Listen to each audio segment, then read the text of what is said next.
सोमवार व्रत विधान। सनत कुमार बोले, हे भगवान, मैंने रविवार का हर्षकारक महात्म्य सुन लिया। अब आप श्रावण मास में सोमवार का महात्म्य मुझे बताए। ईश्वर बोले, हे सनत कुमार, सूर्य मेरा नेत्र है, उसका महात्म्य इतना श्रेष्ठ है, तो फिर उमा सहित सोम मेरे नाम वाले उस सोमवार का कहना ही क्या। उसका जो महात्म्य मेरे लिए वर्णन के योग्य है, उसे मैं आपसे कहता हूँ। सोम चंद्रमा का नाम है और यह ब्राह्मणों का राजा है। यज्ञों का साधन भी सोम है। उस सोम के नाम के कारणों को आप सावधान होकर मुझसे सुनिए, क्योंकि यह वार मेरा ही स्वरूप है, अतः इसे सोम कहा गया है। इसीलिए यह समस्त राज्य का प्रदाता तथा श्रेष्ठ है। व्रत करने वाले को यह संपूर्ण राज्य का फल देने वाला है। हे विप्र, उसकी विधि सुनिए, मैं आपको विस्तार पूर्वक बता रहा हूँ।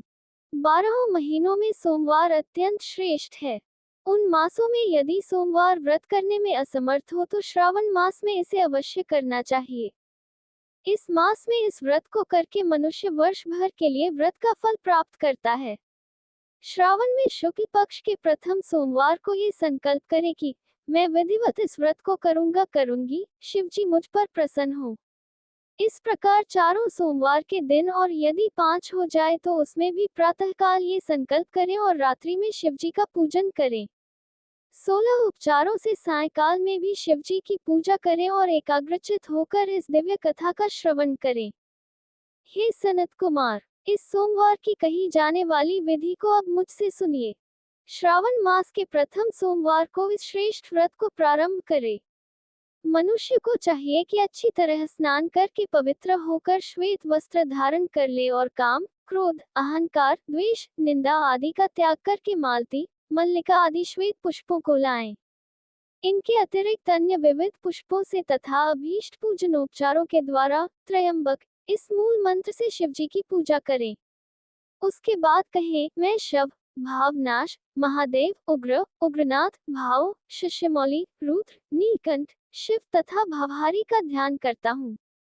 इस प्रकार अपने विभव के अनुसार मनोहर उपचारों से देवेश शिव का विधिवत पूजन करें। जो इस व्रत को करता है उसके पुण्य फल को सुनिए। जो लोग सोमवार के दिन पार्वती सहित शिव की पूजा करते हैं, वे पुनरावृत्ति से रहित अक्षय लोक प्राप्त करते हैं। हे सनत कुमार, इस मास में नक्तव्रत से जो पुण्य प्राप्त होता है, उसे मैं संक्षेप में कहता हूँ। देवताओं तथा दानवों से भी अभेद्य 7 जन्मों का अर्जित पाप नक्त भोजन से नष्ट हो जाता है, इसमें संदेह नहीं करना चाहिए, अथवा इस अत्युत्तम व्रत को उपवासपूर्वक करें। इसे करने से पुत्र की इच्छा रखने वाला मनुष्य पुत्र प्राप्त करता है और धन चाहने वाला धन प्राप्त करता है। वह जिस जिस अभीष्ट की कामना करता है, उसे पा जाता है। इस लोक में दीर्घकालिक वांछित सुखोपभोगों को भोगकर अंत में श्रेष्ठ विमान पर आरूढ़ होकर वह रुद्रलोक में प्रतिष्ठा प्राप्त करता है। चित्त चंचल है, धन चंचल है और जीवन भी चंचल है, ऐसा समझकर प्रयत्नपूर्वक व्रत का उद्यापन करना चाहिए। चांदी के वृषभ पर विराजमान सुवर्ण निर्मित शिव तथा पार्वती जी की प्रतिमा अपने सामर्थ्य के अनुसार बनानी चाहिए, इसमें धन की कृपणता नहीं करनी चाहिए। उसके बाद एक दिव्य तथा शुभ लिंग तो भद्र मंडल बनाए तथा उसमें 2 श्वेत वस्त्रों से युक्त एक घट स्थापित करें। घट के ऊपर तांबे अथवा बांस का बना हुआ पात्र रखें और उसके ऊपर उमा सहित शिव को स्थापित करें। उसके बाद श्रुति, स्मृति तथा पुराणों में कहे गए मंत्रों से शिव की पूजा करें। पुष्पों का मंडप बनाएं तथा उसके ऊपर सुंदर चंदोवा लगाएं। उसमें गीतों तथा बाजों की मधुर ध्वनि के साथ रात में जागरण करें। उसके बाद बुद्धिमान मनुष्य अपने गृह सूत्र में निर्दिष्ट विधान के अनुसार अग्नि स्थापन करे और फिर शव आदि 11 श्रेष्ठ नामों से पलाश की संविधाओं से 108 आहुति प्रदान करें। यव, व्रीहि, तिल आदि की आहुति आप्यायस इस मंत्र से दें और बिल्वपत्रों की आहुति त्रयंबक अथवा षट्क्षर मंत्र ओम नमः शिवाय से प्रदान करें। उसके बाद स्विष्टकृत होम करके पूर्णाहुति देकर आचार्य का पूजन करें और बाद में उन्हें गौ प्रदान करें। उसके बाद 11 श्रेष्ठ ब्राह्मणों को भोजन कराएं तथा उन्हें वंशपात्र सहित 11 घाट प्रदान करें।